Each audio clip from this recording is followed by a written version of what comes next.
Jubilee Hills CI Srinivasulu రెడ్డిని suspend చేశారు Hyderabad police commissioner Sajjanar. ఫిర్యాదు చేయడానికి వచ్చిన ఒక మహిళని లొంగదీసుకున్నారు సీఐ శ్రీనివాసులు రెడ్డి.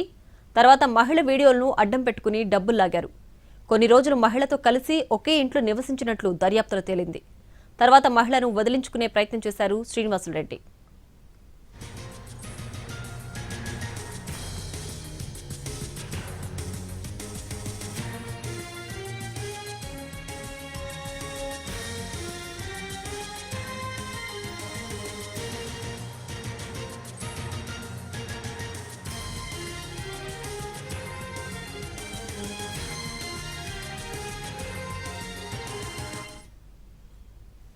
జూబ్లీహిల్స్ సీఐ శ్రీనివాసులు రెడ్డిని సస్పెండ్ చేశారు హైదరాబాద్ పోలీస్ కమిషనర్ సజ్జనార్.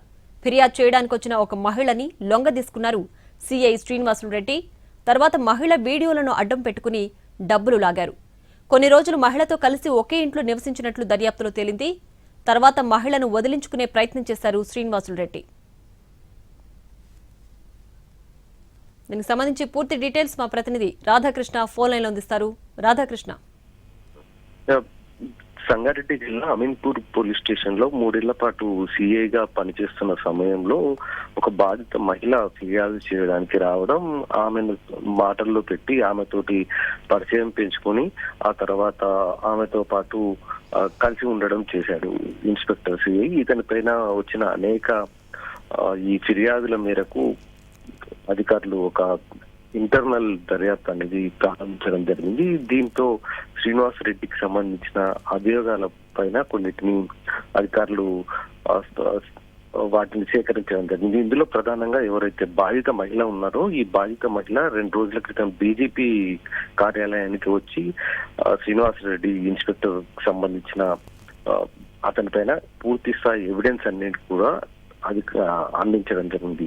దీనిపైన ఇంటర్నల్ గా కమిటీ ఏర్పాటు చేసి ఒకటి విచారణ జరిపిన దాంట్లో శ్రీనివాసులు రెడ్డికి సంబంధించిన పూర్తి స్థాయి ఆధారాలు సేకరించడంతో అతన్ని సస్పెండ్ చేస్తూ కొద్దిసేపటి క్రితమే హైదరాబాద్ కమిషనర్ ఆదేశాలు జారీ చేయడం జరిగింది. ప్రధానంగా ఆ బాధిత మహిళ దగ్గర నుండి ₹1,00,00,000 పైగా కూడా నగదు తీసుకున్నారనేది బాధిత మహిళ ఫిర్యాదులో డీజీపీకి ఇచ్చిన ఫిర్యాదులో పేర్కొనడం జరిగింది. దీనిపైన పూర్వాపరాలు పరిశీలించి విచారణ చేసిన తర్వాత బాధిత మహిళ చేసిన అభియోగాలన్నీ కరెక్ట్ గా నిర్ధారించుకున్న తర్వాతనే ప్రస్తుతం అయితే ఈ శ్రీనివాస్ రెడ్డిని సస్పెండ్ చేశారు అధికారులు. రాధాకృష్ణ, అయితే ఈ సిఐ శ్రీనివాసులు రెడ్డిపై గతంలో ఇటువంటి ఆరోపణలు ఏమైనా ఉన్నాయా? ఇటువంటి కేసులు ఏమైనా ఉన్నాయా?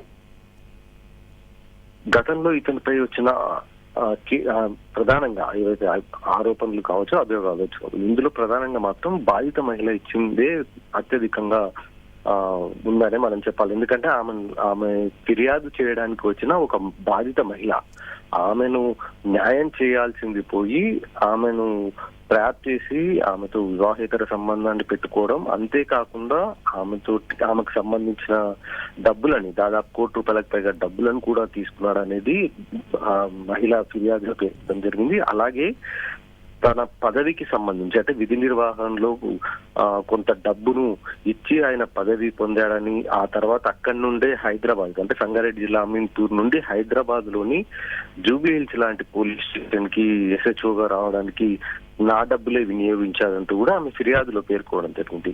ఈ మొత్తం దాంట్లో ఇప్పటి వరకు అంటే శ్రీనివాస్ రెడ్డి పైన వచ్చిన అభియోగాల్లో ఫస్ట్ కేసు ఇదే మనం చెప్పాలి. గతంలో ఉన్న అభియోగాలు ఇంత భారీ స్థాయిలో లేవు, కానీ ఈ బాధిత మహిళ చేసిన ఫిర్యాదే అత్యంత దారుణమైన ఘటనగా మనం చెప్పాల్సి ఉంటుంది. ఎందుకంటే బాధిత మహిళకు న్యాయం చేయకపోగా ఆమెతోటి వివాహేతర సంబంధం పెట్టుకోవడం, ఆమె నుంచి డబ్బులు వసూలు చేయడం అనేది అధికారులు చాలా సీరియస్ గా తీసుకుని పూర్తి స్థాయిలో విచారణ జరిపిన తర్వాత అతను తప్పు చేశాడని నిర్ధారించుకున్న తర్వాతనే అతన్ని సస్పెండ్ చేస్తూ ఆదేశాలు అయితే జారీ చేయడం జరిగింది. సార్ రాధాకృష్ణ, అయితే ఈ బాధిత మహిళతో శ్రీనివాసులు కలిసినట్లుగా కూడా చెప్తున్నారు. ఆ కలిసి ఉండడం కూడా బాధిత మహిళను బెదిరించి ఉంటున్నాడా, లేదంటే ఎలా జరిగింది? ఈ మహిళ ఎవరైతే ఉన్నారో ఈమె తన భర్త పైన ఫిర్యాదు చేయడానికి అమీన్పూర్ పోలీస్ స్టేషన్ కి రావడం జరిగింది. ఆ టైంలో ఆమె బలహీనతను ఆసరాగా చేసుకుని ఆమెకు మాయమాటలు చెప్పి న్యాయం చేస్తానని చెప్పి ఆమెకు నమ్మించి విచారణలో భాగంగా 2-3 సార్లు ఆమె ఇంటికి వచ్చినట్లు కూడా బాధిత మహిళ ఫిర్యాదులో పేర్కొనడం జరిగింది. అలా విచారణ కోసం వస్తున్న సమయంలోనే ఈ మహిళతోటి వివాహేతర సంబంధం పెట్టుకున్నట్లు కూడా ఆమె తను ఇచ్చిన ఫిర్యాదులో పేర్కోవడం జరిగింది. అలా ఆమెను ట్రాప్ చేసి ఆమె దగ్గర నుంచి డబ్బులు తీసుకున్నట్లు కూడా ఆమె మాత్రం పూర్తి స్థాయిలో శ్రీనివాసరెడ్డి పైన అభియోగాలు మోపుతూ ఫిర్యాదు చేయడం జరిగింది. పోలీసులు గతంలో కూడా ఆరోపణలు చేసినప్పటికీ తనను ఎవరు ఏమి చేయలేరు, తనకు ఉన్నతాధికారుల అండ ఉంది, అలాగే బయట కూడా పెద్దల అండ ఉంది కాబట్టి తనను ఎవరు చేయలేరని తరచూ ఈమెను బెదిరింపులకు పాల్పడుతూ రావడం జరిగింది. ఈ క్రమంలోనే డీజీపీకి బాధిత మహిళ నేరుగా వచ్చి ఫిర్యాదు చేయడంతో దీనిపైన అధికారులు ఇంటర్నల్ మొత్తం విచారణ అనేది చేపించడం జరిగింది.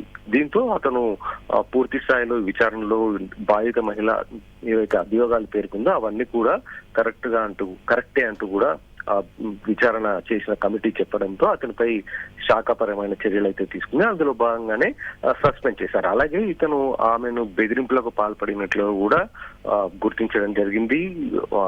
దానికి సంబంధించిన ఎవిడెన్స్ కూడా అంటే బాధిత మహిళ చెప్పిన దాంట్లో దానికి సంబంధించినవి కూడా సాక్ష్యాధారాలుగా విచారణ కమిటీ కూడా సేకరించడం జరిగింది. స్వాతి.